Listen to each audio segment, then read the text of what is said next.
Salut à tous la team, j'espère que ça va, que vous allez bien, que vous vous portez bien. Nouvel épisode de podcast. Aujourd'hui, on va parler de comment faire pour avoir plus de visibilité sur Instagram. Alors, comme tu le sais, Instagram, c'est vraiment le réseau social que j'ai choisi pour développer mon activité de MLM Growth Marketing. C'est vraiment principalement sur ce réseau social que j'ai démarré, que j'ai débuté.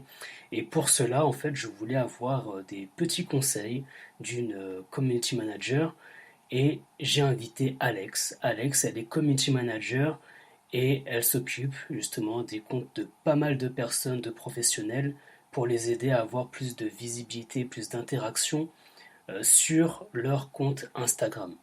Alors là, on parle d'Instagram, mais souvent, c'est des conseils qui peuvent être appliqués à d'autres réseaux sociaux. Donc, tu peux les appliquer normalement. Après, bien sûr, chaque plateforme a leurs propres règles du jeu. Mais certaines choses, en tout cas, tu pourras les appliquer sur d'autres réseaux sociaux. Mais je pense que c'est important d'avoir un focus sur un réseau social en particulier pour savoir comment faire pour avoir plus de visibilité. Alors dans cet épisode, on va donner pas mal de conseils, on va parler par exemple de routine d'engagement. Et donc justement, si tu as des questions, tu sais où nous trouver dans la description pour en savoir un petit peu plus sur développer votre activité sur Instagram, être plus visible sur les réseaux sociaux. Tout de suite, je te laisse avec le générique de MLM Nouvelle Génération. Salut la Growth Team, bienvenue dans ton podcast MLM Nouvelle Génération.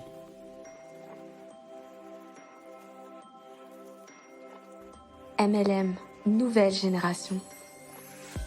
Dans ce podcast, on parlera de marketing de réseau, MLM. growth marketing, branding, personal branding, entrepreneuriat et mindset pour développer ton MLM de façon saine et professionnelle.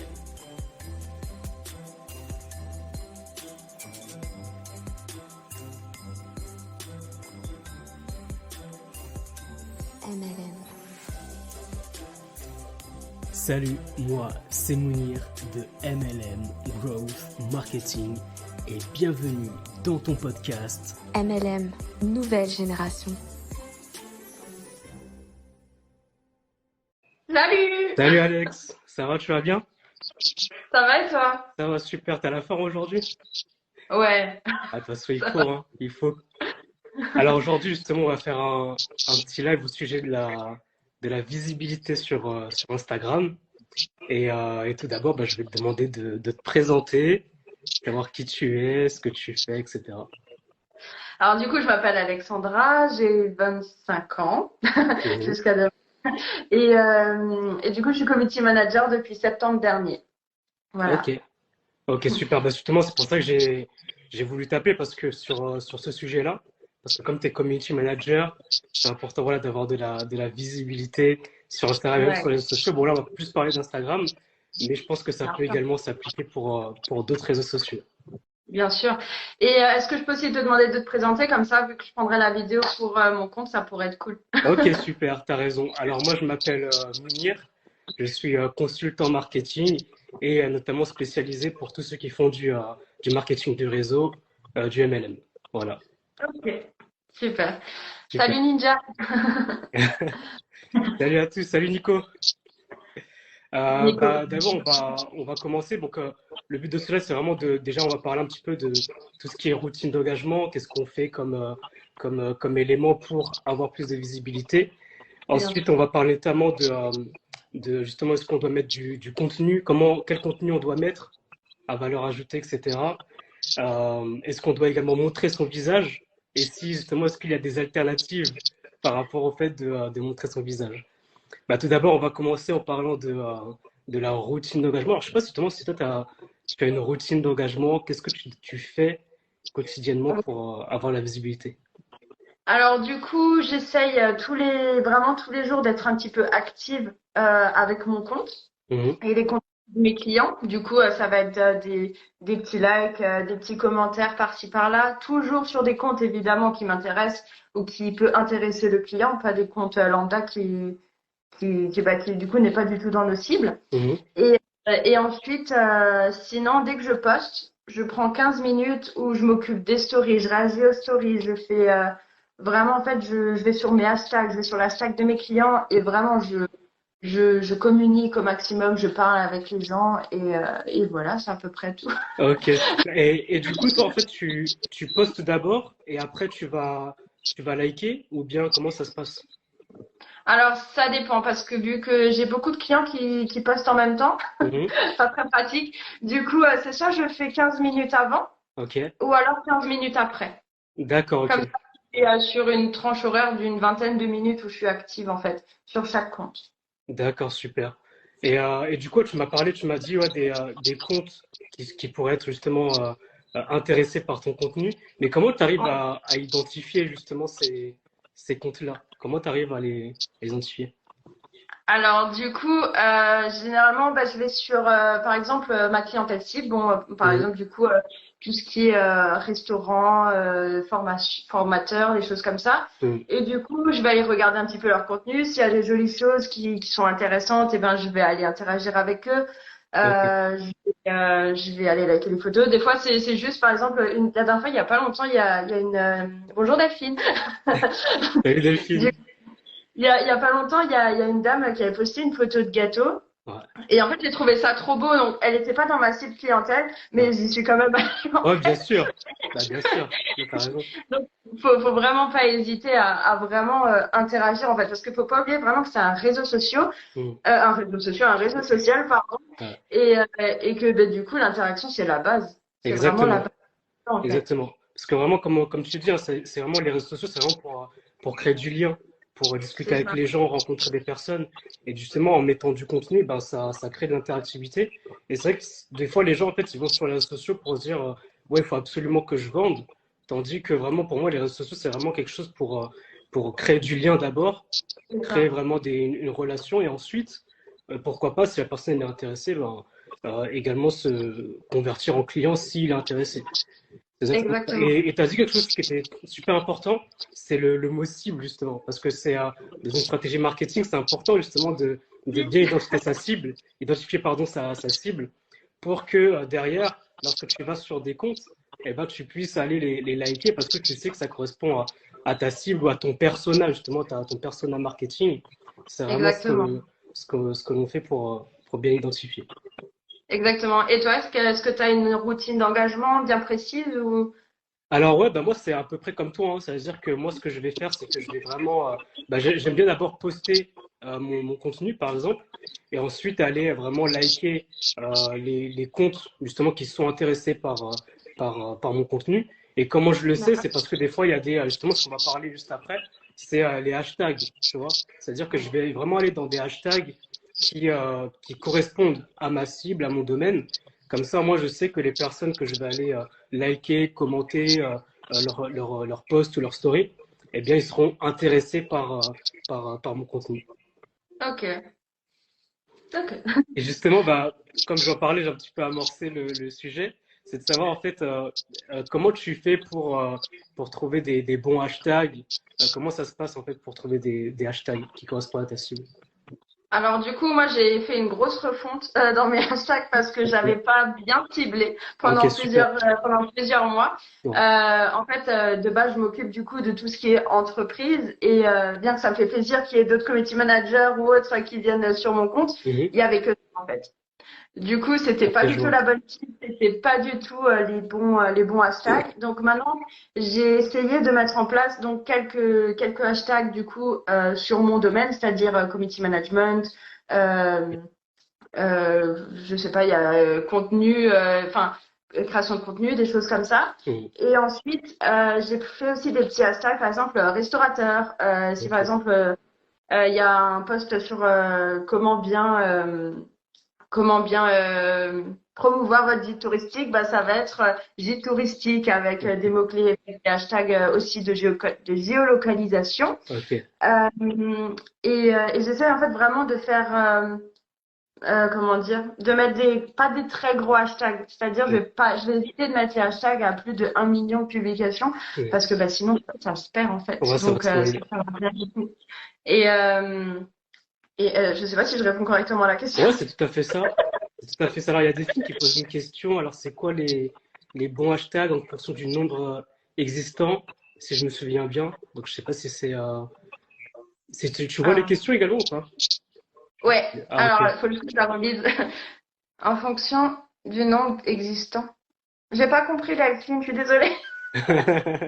Ouais, si tu pouvais reformuler la question, ce serait top. Mais ouais, franchement, tu as raison. Ça veut dire que c'est bien en fait que tu aies parlé de ça, du fait qu'au début, tu n'étais pas dans les bons hashtags. Peut-être que c'était trop community management, mais c'est vrai que c'est bien de mettre les hashtags qui correspondent à son univers, mais aussi qui correspondent à l'univers de notre cible, pour que notre cible puisse nous Exactement. retrouver. Et donc là, toi, tu as commencé peut-être à mettre des hashtags restaurants, parce que eux, sûrement, eh bien, ils pourraient être intéressés pour développer leur communication. Donc ça, c'est super. C'est ça. Ouais. Ben moi, je Bah, fais par pareil, hein. exemple, bah oui, j'imagine. Tu fais du coup, t'as des exemples d'hashtags ou autres que tu. Bah, moi, comme mon domaine, c'est vrai que moi, comme je suis consultant en marketing, mais spécialisé dans le marketing de réseau, eh bien, c'est vrai que je vais Mhm. avoir des hashtags marketing, growth marketing également, mais je vais également avoir des hashtags sur le MLM, donc le marketing de réseau, marketing relationnel, etc. Et donc, moi, je vais aller plus sur ces hashtags-là et aller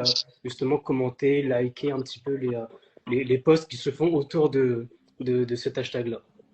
D'accord, ok. Alors du coup, du nombre de hashtags existants, concurrence de hashtags. Alors, je relis la première question. Je relis. Alors, du coup, généralement, moi, je fais en dessous de 1 million. Ouais. Et je mets du coup un peu de 100 000. Il y a même des fois où je mets des hashtags juste avec 1000. Et, euh, et du coup, ben, à force, on. Alors, je sais pas si c'est vrai ou si c'est une idée reçue, mais on m'a souvent dit que si tu es dans les populaires, dans les petits hashtags, et ben forcément, tu vas monter dans les populaires des grands hashtags. Je sais pas si tu vois ce que je Ouais, veux ça, dire. je vois ce que tu veux dire. Est-ce que c'est vrai? Est-ce que c'est pas vrai? Je n'en sais rien. Je pourrais pas dire. Hmm. Mais du coup, j'essaye de faire un petit peu de tout. Et Ça, par c'est bien. exemple, pour tout ce qui est cible, euh, c'est par exemple une personne fait des formations dans l'esthétisme. Et ben, ça va être par exemple centre de beauté, centre de soins, salon de beauté, make-up pro, des choses comme ça. Voilà. Ok, super. Bah, je voulais également remercier Benji qui nous fait essayer de parler de ce sujet-là, pardon, de façon assez simple et tout. Donc, merci beaucoup à Benji. Mais moi, ce que je veux dire par Merci rapport à ce que tu as dit, Benji. c'est que c'est bien également de tester. C'est-à-dire que voilà, tu Ouais, testes des hashtags, après tu vois un peu comment ça marche. Et vraiment, le marketing, c'est vraiment ça, c'est que c'est beaucoup de exactement. tests, de vérification, et après tu regardes par rapport à tes résultats, est-ce que tu as plus d'engagement ou pas. Et puis c'est très C'est bien, ça. tu vois, tu peux très bien te tromper. Et justement, au début, tu as peut-être mis des hashtags trop ciblés comme community management. Après, tu as Ouais, rectifié ça et tu vois que tu as d'autres résultats. Et ça, c'est super. Ça, c'est super. exactement. Exactement. Non. Merci beaucoup, Benji. Et Ils sont bah, adorables. Delphine, j'espère que Alex a pu répondre à ta question. C'est super. Salut Marouane également. Et on va parler aussi d'un autre sujet. C'est le fait d'avoir justement une identité de marque. Voilà, on avait parlé justement du fait d'avoir une identité de marque. Et toi, comment ça se passe par rapport à ça? Qu'est-ce que tu en penses justement d'avoir une identité de marque? Alors, je trouve ça super, super important. Bon, après, ça peut être difficile au début de trouver ses couleurs, de trouver du coup sa typographie, celle qui nous correspond. Mhm. Mais après, soit on peut se faire accompagner, ou soit on teste en fait. Moi, personnellement, j'ai Exactement. juste essayé et ça a super bien fonctionné.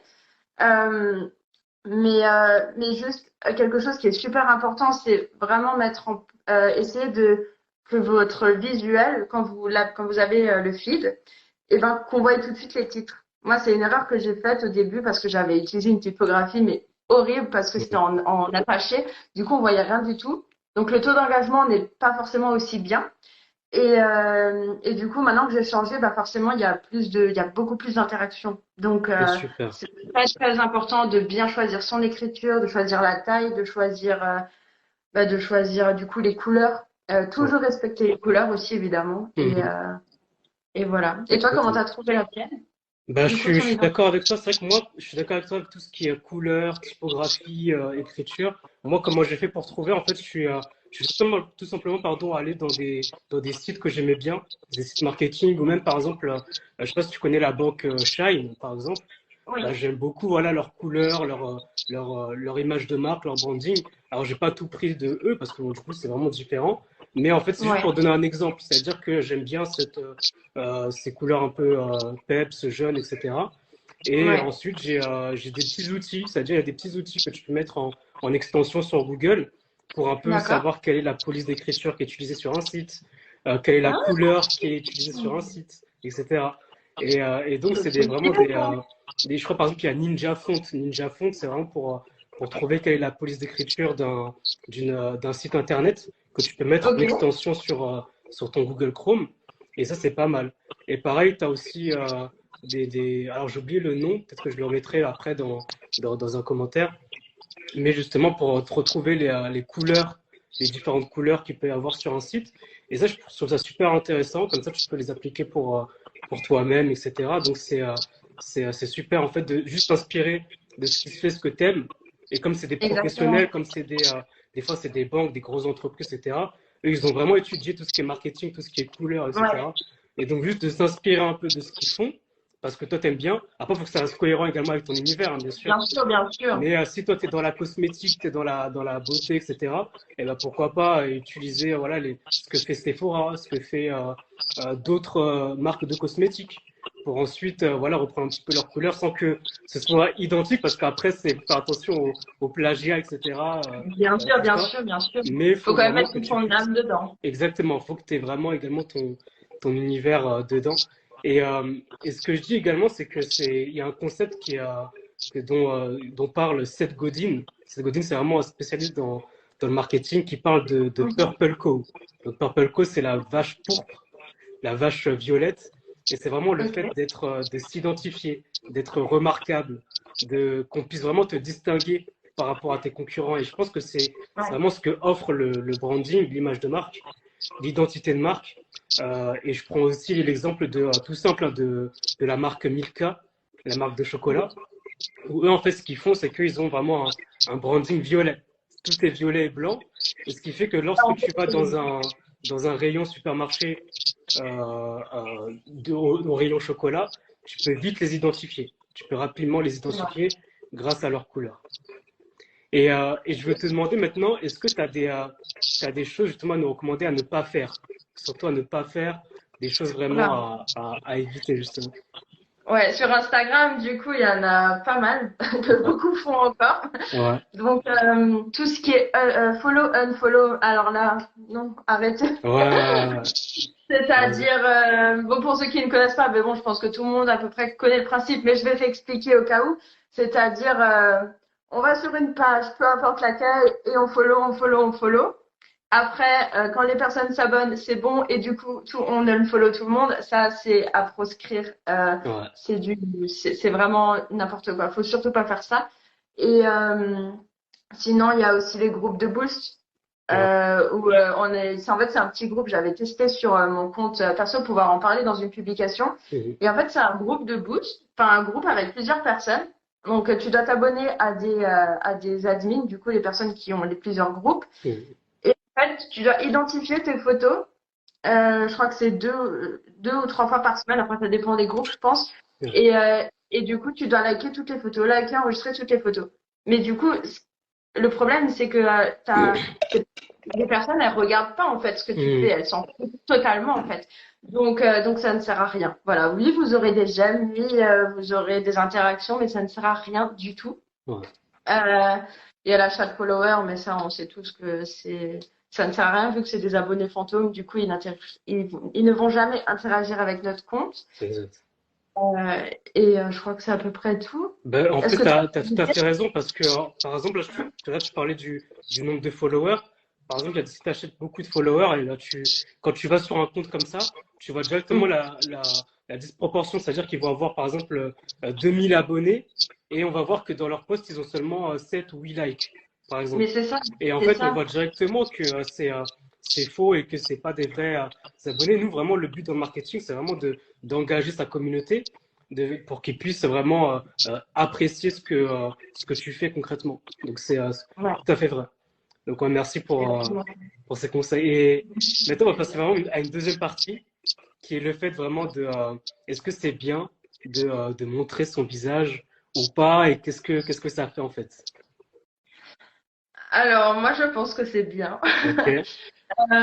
Du coup, j'avais un petit peu du mal avec mon compte pro. Mon compte perso, ça me dérangeait pas de faire des lives, notamment avec Delphine qui commente dans le live. Mhm. Euh, mais c'est vrai que le compte pro, j'ai vraiment eu du mal à mettre mon visage dessus Ouais. parce que après les photos, ça passe. Mais j'avoue que faire des stories, je me suis dit, bah,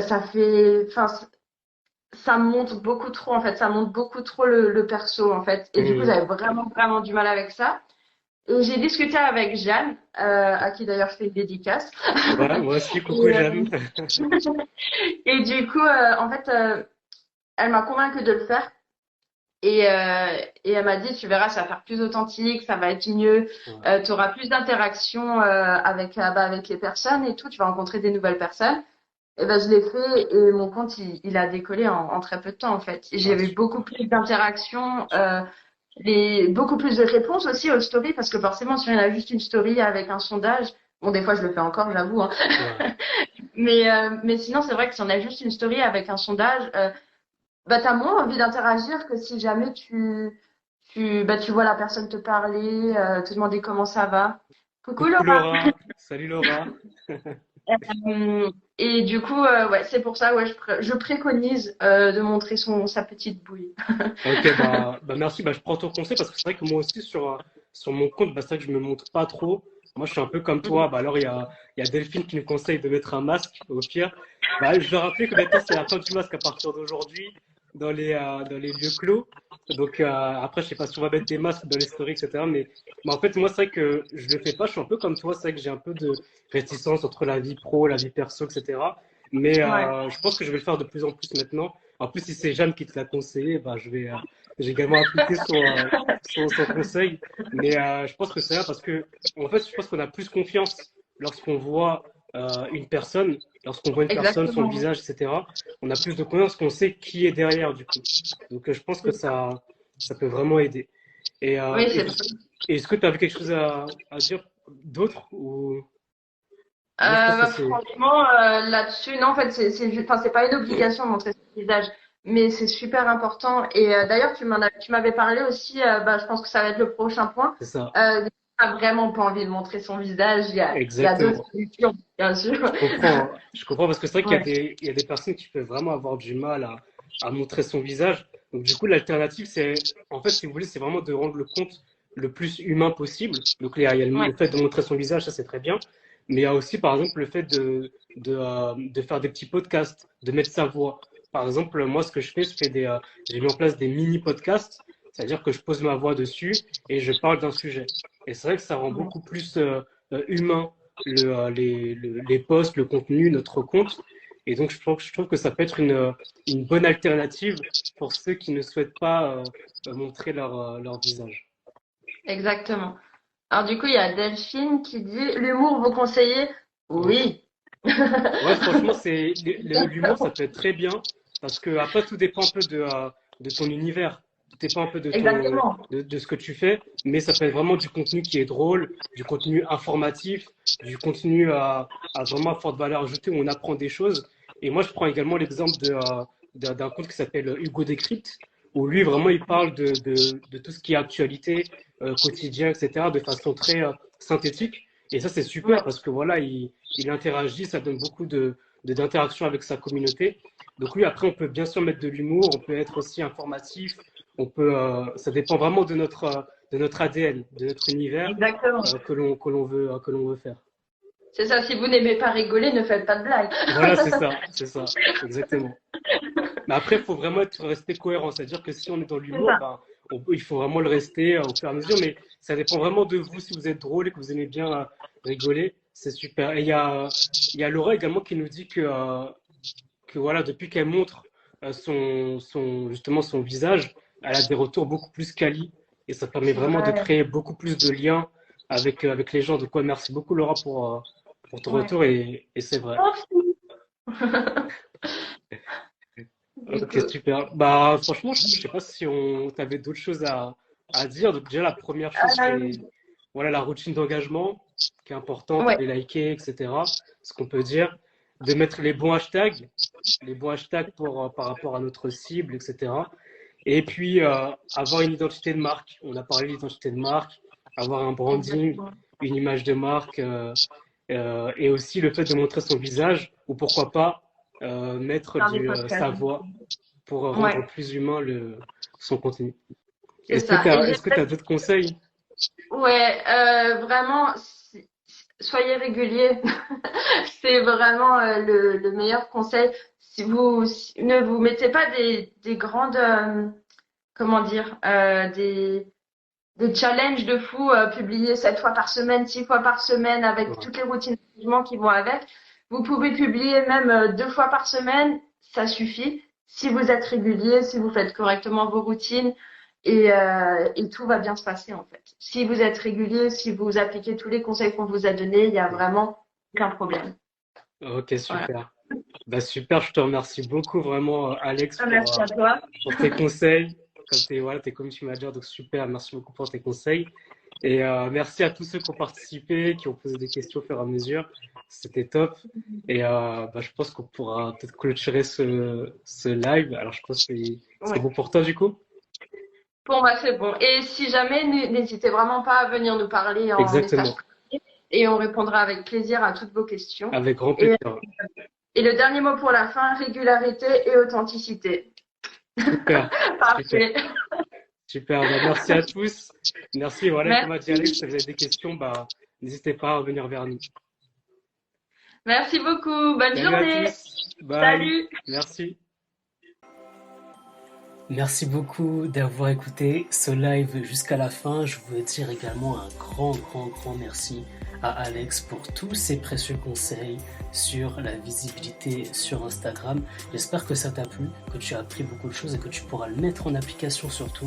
Ça, c'est vraiment un épisode où tu peux mettre directement en application les conseils qu'on t'a donnés.